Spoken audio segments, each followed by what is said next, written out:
Hello everyone. तो आज की वीडियो में हम डिस्कस करने वाले हैं अपना BA second year fourth semester का सिलेबस इंग्लिश का, यानी इंग्लिश लिटरेचर का। ठीक है, तो उसमें फोर्थ सेमेस्टर में जैसा कि आपको पता है ये एक इवन सेम है। तो इवन सेम में हमारा क्या होता है, एमसीक्यू पैटर्न होता है, बहुविकल्पीय प्रश्न होता है। यूपी स्टेट की ऑल यूनिवर्सिटी का बहुविकल्पीय प्रश्न होता है। हाँ, हो सकता है कि कुछ ज़्यादा नहीं, 2-3 यूनिवर्सिटी ऐसी हों जिनका हमारा सब्जेक्टिव पेपर हो, पर ज़्यादातर यूपी स्टेट की जो यूनिवर्सिटी है उन सबका इंग्लिश का पेपर हो, चाहे कोई सा भी पेपर हो, फोर्थ सेमेस्टर का एमसीक्यू पैटर्न में होता है, और सेकंड और सिक्स सेमेस्टर का भी। ठीक है, तो इसमें हम अपना सिलेबस देखेंगे इंग्लिश लिटरेचर का। यूपी स्टेट की ऑल यूनिवर्सिटीज़ के लिए ये वीडियो है, क्योंकि सिमिलर जो सिलेबस होता है यूपी स्टेट की सारी यूनिवर्सिटी का, तो ये उन सब के लिए ही है।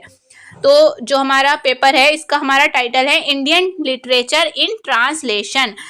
ट्रांसलेशन मतलब आप जानते ही होंगे, जैसे हिंदी से इंग्लिश में कन्वर्ट करना, है ना।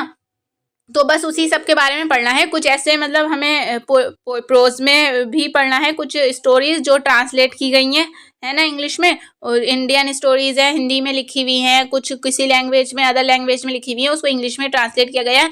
उन्हीं सब के बारे में हमें इसमें पढ़ना है। ठीक है, इंडियन लिटरेचर पढ़ना है इसमें। और ये जो है हमारा सिलेबस आप देख सकते हैं यहाँ पर, इसमें एक प्रैक्टिकल भी हो सकता है आपका, और सॉरी हाँ, ये फोर्थ सेमेस्टर का ही है, इसमें प्रैक्टिकल भी होगा, और साथ साथ ये टाइटल तो आपका एक पेपर है ही। तो देख लेते हैं हम इसमें क्या है हमारा सिलेबस। 8 यूनिट है, आपको पता ही होंगी, सब सब्जेक्ट में 8 यूनिट होती हैं, पर उन 8 यूनिट के अंदर भी टॉपिक्स होते हैं हमारे, जैसा कि इसमें दे रखे हैं। तो फर्स्ट यूनिट है हमारा, जिसमें इंट्रोड्यूसिंग ट्रांसलेशन पढ़ना है। मतलब हमें बेसिकली ट्रांसलेशन के बारे में पढ़ना है, किस टाइप क्या होते हैं, किस टाइप से ट्रांसलेट किया जाता है, इसके कुछ रूल्स भी होते हैं, वो भी हमें सब इसमें पढ़ना है। हिस्ट्री पढ़ना है, इसकी सिग्निफिकेंस पढ़ना है of translations in a multi linguistic and multi cultural society like India. ठीक है, हमें विशेषता पढ़नी है ट्रांसलेशन की। और सेकंड हमारा इसका टॉपिक है यूनिट फर्स्ट का, literal translations versus free translation. Free translation क्या होती है, इसमें कोई रूल्स नहीं होते हैं, बस हमें कहानी ऐसे ट्रांसलेट करनी है कि सार सेम हो, मतलब उसका तात्पर्य जो निकलता है वो सेम हो, चाहे वो किसी भी तरीके से ट्रांसलेट की गई हो। और लिटरेरल ट्रांसलेशंस क्या होती है, वर्ड टू वर्ड ट्रांसलेशन जो होती है वो लिटरेरल होती है, उसमें रूल्स दिए गए होते हैं कि हाँ हमें इसी टाइप से ट्रांसलेट करना है। इसमें किसी भी टाइप से ट्रांसलेट कर दो, पर जो मीनिंग है उसका वही निकल के आना चाहिए, जो हमारा हिंदी में था वही इंग्लिश में आना चाहिए। ठीक है, इस टाइप से कह सकते हैं। और ये हमारा फर्स्ट यूनिट का टॉपिक था। सेकंड यूनिट में हम देख लेते हैं। सिलेबस समझना ना बहुत ज़रूरी होता है, इससे आपको भटकने से आप बच जाते हैं और अच्छे से अपने टॉपिक्स पे फोकस कर पाते हैं, फालतू के जो टॉपिक है उनसे बच जाते हैं। तो पहले आप जब भी आप अपना कुछ भी पढ़ना स्टार्ट करें तो सिलेबस ज़रूर देख लें अपना। ठीक है, चाहे वो कोई सा भी सब्जेक्ट हो। तो अब हम सेकेंड यूनिट में देख लेते हैं क्या है, using tools of technology for translation. इसमें भी ट्रांसलेशन के बारे में ही पढ़ना है, जो भी उसमें टूल्स यूज होते हैं ट्रांसलेशन में, जैसे कि गूगल ट्रांसलेट को आपने देखा है, और भी बहुत अलग अलग टाइप के टूल्स होते हैं, वो सब हमें इसमें पढ़ना है।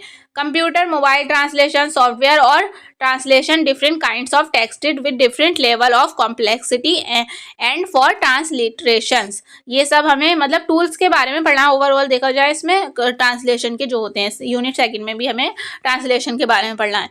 यूनिट थर्ड में हमारा आ जाता है फिक्शन। ठीक है, ये अमृता प्रीतम का पिंजर फिक्शन है, जो एक लाचार लेडी को दिखाया गया है इसमें, है ना। और इसका स्केल्टन मतलब होता है इंग्लिश में, जो टाइटल है इसका the skeleton and other story करके है।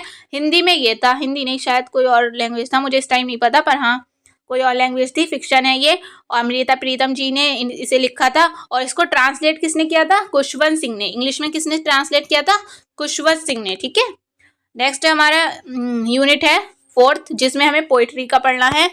जो हमें पढ़ना है जयशंकर प्रसाद की जो आंसू, हमारी काफ़ी अच्छी पोइट्री है ये, उसके बारे में पढ़ना है। The garden of loneliness English का टाइटल है ये इसका, और इसको चार्ल्स एस.जे. वाइट ने ट्रांसलेट किया था इंग्लिश में। ठीक है, यूनिट 5 में हमें पढ़ना है शॉर्ट फिक्शन पढ़ना है। 2 टॉपिक हैं इसमें, पहला है भीषम साहनी अमृतसर आ गया, ये पढ़ना है, और महस्वता देवी का द हंट पढ़ना है। ये एक स्ट्रॉन्ग लेडी को दिखाया गया है द हंट में। ठीक है, ये हमें 2 टॉपिक पढ़ना है शॉर्ट फिक्शन में। यूनिट 6 है हमारा ड्रामा पढ़ना है, जिसमें 2 ड्रामे पढ़ना है। मोहन राकेश जी का आधे अधूरे, हाफ वे हाउस, इसमें एक फैमिली को दिखाया गया है, ठीक है। और विजय तेंदुलकर का कन्यादान, इसमें एक लेडी है जिसका कन्यादान किया गया था, उसकी रियलिटी को दिखाया गया है कि रियल, ठीक है, एक स्टोरी है, एक ड्रामा है ये, ठीक है। विजय तेंदुलकर जी का कन्यादान, इसको हमें देखना है। यूनिट 6 7th में आता है हमारा ट्रांसलेशन प्रैक्टिस आती है, ठीक है, हिंदी टू इंग्लिश में, और पैसेज का ट्रांसलेशन करने को आता है, और 1 स्टेंसा और ट्रांसलेशन हिंदी टू इंग्लिश, ठीक है। ये बहुत इजी टॉपिक होते हैं ये दोनों, आप इजीली इसको कर सकते हैं। और ऑप्शन वाले में तो बहुत ही ईजी होते हैं। वैसे तो आपको एक पैसेज दिया जाता सब्जेक्टिव वाले में, आपको उसको ट्रांसलेट करना होता, पर इसमें क्या होगा, इसमें ऑप्शन भी दिए गए होंगे, तो ये बहुत ज़्यादा ईजी है आपके लिए। नेक्स्ट है हमारा, ये इसमें भी यही है, इंग्लिश टू हिंदी करना है बस। इसमें हिंदी से इंग्लिश में करना था, इसमें इंग्लिश से हिंदी करना है। तो ये हमारा यूनिट 8 में था, ठीक है। तो ये हमारा सिलेबस है इंग्लिश का। ये जो टॉपिक्स हैं मैंने पहले ही कवर करवा चुकी हूँ, मतलब 4th सेमेस्टर के।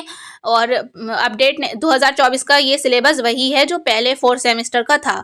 तो वो टॉपिक हमारी चैनल के प्लेलिस्ट वाले सेशन में जाइएगा, वहाँ पर आपको बहुत अच्छे से क्लियरली, मतलब MCQ कभी रटना मत, ठीक है। MCQ ज़्यादातर स्टूडेंट्स को देखा है कि उन्हें MCQ पैटर्न का अच्छा नहीं लगता एग्जाम, कहते हैं कि सब्जेक्टिव होता है वही अच्छा होता है। वो इसलिए कहते हैं क्योंकि वो डायरेक्ट MCQ पढ़ना स्टार्ट करते हैं, टॉपिक के बारे में उन्हें कुछ पता नहीं होता है। इसलिए पहले स्टोरी पढ़ें, कॉन्सेप्ट क्लियर करें अपना, राइटर के बारे में पढ़ें, उसके बाद आप MCQ क्वेश्चंस करें इसके, तब आपको अच्छे से समझ में आएंगे और आपको ज़्यादा टाइम तक याद रहेंगे, ठीक है। तो हमने प्लेलिस्ट आप देख लीजिएगा जाके, आपको अगर ठीक लगे तो वहाँ से कर लीजिएगा, वरना आप कहीं किसी और चैनल से कर लेना, पर करना कंप्लीट ही, मतलब कॉन्सेप्ट भी करना और उससे रिलेटेड MCQ क्वेश्चन, मतलब बहुविकल्पीय प्रश्न भी करना, तभी आपका चैप्टर कंप्लीट हो पाएगा, ठीक है। तो ये हमारा हो चुका है। और इसका PDF आपको कहाँ मिलेगा, ये हमारा टेलीग्राम ग्रुप है लर्न विद यूपी गर्ल, वहाँ पर भी मिल जाएगा, या फिर आप डायरेक्ट डिस्क्रिप्शन में आपको एक लिंक मिल जाएगा PDF करके, वहाँ आप जाएंगे तो क्लिक करेंगे डिस्क्रिप्शन में जाके वीडियो के, तो वहाँ से भी आप ज्वाइन हो सकते हैं टेलीग्राम चैनल पे। वहाँ पर आपको 4th सेमेस्टर से रिलेटेड जो भी मटेरियल अवेलेबल है वो भी आपको वहाँ मिल जाएगा।